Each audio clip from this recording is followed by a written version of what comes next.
বিশ্বের সেরা ১০০ কন্টেইনার হ্যান্ডলিংকারী বন্দরের তালিকা লয়েডস লিস্টে এক ধাপ পিছিয়েছে চট্টগ্রাম। চট্টগ্রাম বন্দরের নতুন অবস্থান এখন ৬৮তম।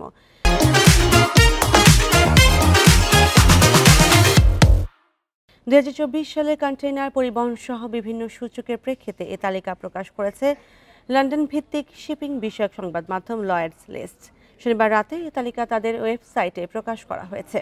তালিকায় শীর্ষস্থানে রয়েছে চীনের সাংহাই, দ্বিতীয় স্থানে আছে সিঙ্গাপুর। লয়েডস লিস্টের তথ্য অনুযায়ী ২০২৪ সালে চট্টগ্রাম বন্দর ৩২,৭৫,৬২৭ একক কন্টেইনার হ্যান্ডলিং করেছে। ২০২৩ সালে চট্টগ্রাম বন্দর ৩০,৫০,৭৯৩ TEUর কন্টেইনার ওঠানামা করেছিল।